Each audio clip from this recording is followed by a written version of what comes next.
नमस्कार विद्यार्थी मित्रांनो.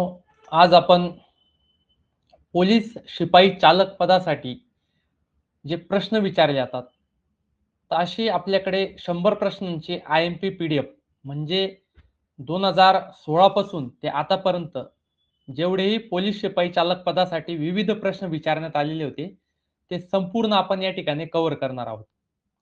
आता या ठिकाणी आपण सगळे प्रश्न तर लगेच कव्हर करू शकत नाही. परंतु ॲज पॉसिबल ॲज जेवढे प्रश्न आपल्याला इथं कव्हर करता येतील, तर ते आपण या ठिकाणी कव्हर करणार आहोत. तर आपला आजचा पहिला प्रश्न आहे, पोल्युशन कंट्रोल PUC सर्टिफिकेट प्रमाणपत्राची वैधता किती दिवस असते? त्याचं योग्य उत्तर आहे 1 वर्ष. जे PUC सर्टिफिकेट असतं, ते नवीन गाडीसाठी 1 वर्षासाठी आणि ज्या रिन्युअल गाड्या होतात, त्यांच्यासाठी 6 महिन्याचं असतं. परंतु याचं योग्य उत्तर 1 वर्ष आहे. प्रश्न क्रमांक 2. एक वाहन चालक आपला उजवा हात बाहेर काढून हाताचा पंजा खालच्या दिशेने ठेवून हात वर खाली हलवत असल्यास त्याचा अर्थ काय होतो? जर तो आपला उजवा हात वर खाली हलवत आहे, तर त्याचा अर्थ होतो तो त्याच्या वाहनाचा वेग कमी करत आहे. आता या ठिकाणी 4 पर्याय असतात. मी इथं सर्व पर्याय दिले नाहीत, तर तुम्हाला जे योग्य उत्तर आहे ते मी या ठिकाणी तुम्हाला प्रोव्हाईड केलेले आहे. असे आपल्याकडे 100 प्रश्नांची PDF प्लस त्यांचे विविध प्रकारचे जे साइन आहेत, चिन्ह आहेत, त्यांची सुद्धा PDF आपल्याकडे अवेलेबल आहे.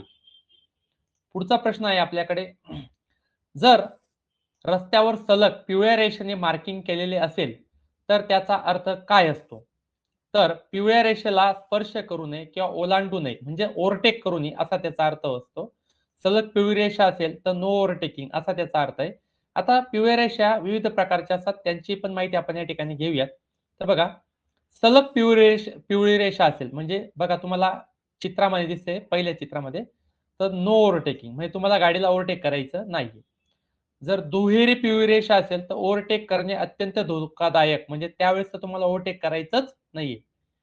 त्याच्यानंतर तुटक पिवळी रेषा असेल म्हणजे बघा तुम्हाला तिसऱ्या क्रमांकाच्या चित्रामध्ये दिसते तुटक पिवळी रेषा.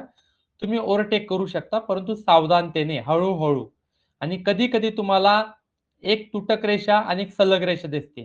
तर एक तुटक रेषा आणि एक सलग पिवळी रेषा असेल, तर सोबत असल्यास तुटक रेषेच्या बाजूने येणाऱ्या वाहन सावधगिरीने ओव्हरटेक करू शकतात. मात्र सलग रेषेच्या बाजूने येणाऱ्या वाहनांना ओव्हरटेक करण्याची किंवा ओलांडण्याची परवानगी नाही. म्हणजे जर वाहन या बाजूने असेल, तर ते ओव्हरटेक करू शकतं. जर वाहन या बाजूने असेल, तर ओव्हरटेक करू शकत नाही, असा त्याचा अर्थ होत असतो. त्यानंतर आपला प्रश्न क्रमांक 4 आहे मित्रांनो.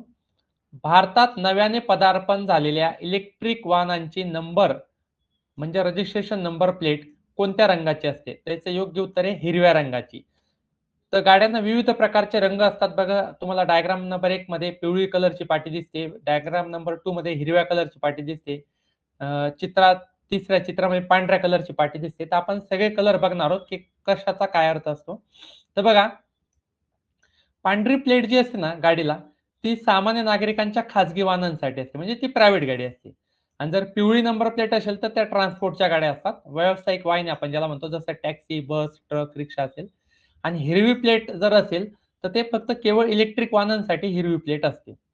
याच्या व्यतिरिक्त पण नंबर प्लेटचे कलर असतात बघा. हे भरपूर सारे कलर तुम्हाला इथं बघायला मिळतात. पिवळा कलर आहे, काळा कलर सॉरी, निळा कलर आहे. तर त्याचा इथं लाल कलर आहे बघा. तर याचा अर्थ आपण समजून घेऊया. तर बघा, काळी नंबर प्लेट जर असेल, तर ही गाडी भाड्याची आहे. म्हणजे भाड्याने चालवण्यासाठी घेतलेली असा त्याचा अर्थ होतो. त्याच्यानंतर लाल नंबर प्लेट जर असेल, तर ही गाडी नवीन असून तिची तात्पुरता नोंदणी झालेली आहे. म्हणजे बघा, तुम्ही काय असतात शोरूमला गाडी घ्यायला गेला. समजा स्कूटी असेल किंवा फोर व्हीलर घ्यायला गेले आणि तुम्हाला ती गाडी लगेच काढायची असेल, असते ना, की आपल्याला आजच गाडी बाहेर आणायची शोरूमच्या बाहेर.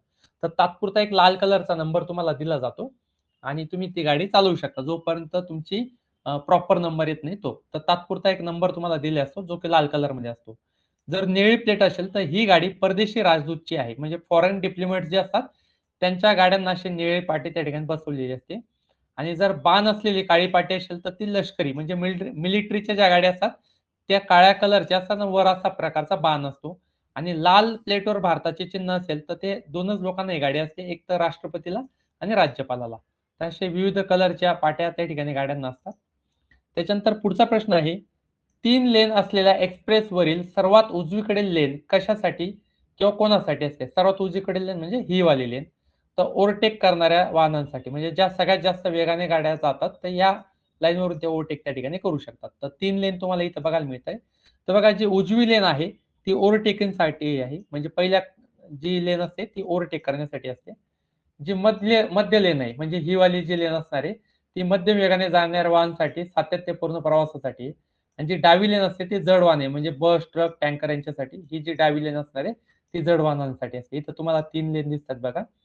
ही तर ओव्हरटेक करण्यासाठी. जर तुम्ही कंटिन्युअसली सातत्य वेगाने जातायत, कंटिन्युअसली जातायत तर ही मधली लेन आहे. आणि ज्या मोठ्या जड वाहनांसाठी तुम्हाला ही सगळ्यात डावीकडची लेन आहे. त्याच्यानंतर पुढचा प्रश्न आहे बघा. हे बघा तुम्हाला मी जे नोट्स सांगितली आपल्याकडे 100 प्रश्नांचे नोट्स आहे. अशा प्रकारचे भरपूर सारे चिन्ह त्याच्यात दिलेले आहे. 2016 पासूनचे तर आतापर्यंतचे जेवढे चालक पदासाठी पोलीस भरती म्हणजे प्रश्न आले ते सगळे आपण त्या पीडीएफ मध्ये कव्हर केलेले आहेत. तर ती जी पीडीएफ जर तुम्हाला हवी असेल तर तुम्ही 9970650363 नंबरला संपर्क साधू शकता. त्याच्यानंतर प्रश्न क्रमांक 5 दिलेले वाहतूक चिन्ह काय दर्शवते? म्हणजे हे चिन्ह आपल्याला काय दर्शवते? तर हॉटेल किंवा अल्पाहाराची सोय त्या ठिकाणी आहे. हे तुम्हाला त्या ठिकाणी दर्शवतं. त्याच्यानंतर पुढचा प्रश्न आहे.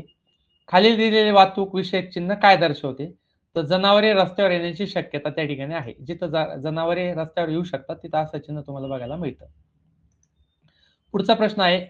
खालील दिलेले वाहतूक विषयक चिन्ह काय दर्शवते? तर पुढे अरुंद रस्ता आहे. आता बघा याच्यात खाली 4 पर्याय होते. आपण फक्त याचे जे राइट आन्सर आहे ते तुम्हाला या ठिकाणी प्रोव्हाईड केलेलं आहे. त्याच्यानंतर मालवाहतूक वाहन चालवण्याचा परवाना मिळवण्यासाठी किमान वयाची अट काय असते? तर 18 वर्ष. म्हणजे जर जड वाहनं तुम्हाला चालवायची असेल, त्याचा परवाना तुम्हाला मिळवायचा असेल, तर किमान 20 वर्षानंतर तुम्हाला ही जड वाहनांचा परवाना तुम्हाला त्या ठिकाणी मिळू शकतो. जे लाईट मोटर व्हेइकल आहे, लाईट मोटर व्हेइकल जे गिअर गाड्या असतात, तर त्याच्यासाठी कमीत कमी 18 वर्ष तुम्हाला वय लागतं आणि जर तुम्हाला जड वाहनाचा परवाना काढायचा असेल, तर कमीत कमी 20 वर्ष तुम्हाला वय लागतं. खालील दिलेली वाहतूक विषयक चिन्ह काय दर्शवते? तर 50 किलोमीटर प्रति तास पेक्षा कमी वेगाने वाहन चालवायचे. म्हणजे जिथं तुम्हाला असं दिसलं चिन्ह, की समजून घ्यायचं त्याच्या 50 किलोमीटरपेक्षा कमी वेगाने गाडी चालवायची. जर तिथं 30 असेल, तर समजून घ्यायचं 30 किलोमीटरपेक्षा कमी वेगाने आपल्या गाडी चालवायची. त्याच्यानंतर कार व मोटरसायकल वाहनाच्या नोंदणीची कालमर्यादा किती असते? म्हणजे आपण जी नवीन गाडी घेतो, तर ते किती वर्षासाठी असते नोंदणी? तर ती असते 15 वर्षासाठी. एकदा का गाडीचे 15 वर्ष पूर्ण झाली, तर त्याला नंतर परत तुम्हाला 5 वर्षाची नोंदणी करून दिली जाते आणि त्याच्यानंतर ते वाहन जे राहतं ते एक्सपायर राहतं. म्हणजे तुम्ही ते गाडी रोडावर चालवू शकत नाही. विद्यार्थी मित्रांनो, अशा प्रकारची संपूर्ण पीडीएफ आपल्याकडे अवेलेबल आहे. जर तुम्हाला ती पीडीएफ घ्यायची असेल तर तुम्हाला 997065060363 नंबरला संपर्क साधायचा आहे. आणि आपली एमपीएससीची पोलीस भरतीची सरळ सेवेची बॅच नवीन सुरू झाली आहे. ऑनलाईन, ऑफलाईन दोन्ही पद्धतीने आपली ही बॅच आहे. ज्याही विद्यार्थ्यांना ही बॅचला जॉइन करायचं असेल, त्यांनी परत आपल्या नंबरला संपर्क साधा आणि आपल्याकडे ऑनलाईनसाठी एक ॲप आहे. ते ॲप तुम्ही घेऊ शकता. प्लस तुम्हाला असेच व्हिडिओ बघण्यासाठी नाशिक अकॅडमी चॅनलला सबस्क्राईब करायचं आहे. बेल आयकॉनला प्रेस करायचं आहे आणि लाईक करा. खाली आम्हाला कमेंट टाका. कमेंट वाचून आम्हाला कळतं की कुठल्या टॉपिकवर तुमच्यासाठी नवीन व्हिडिओ घेऊन यायचा आहे. थँक यू सो मच मित्रांनो.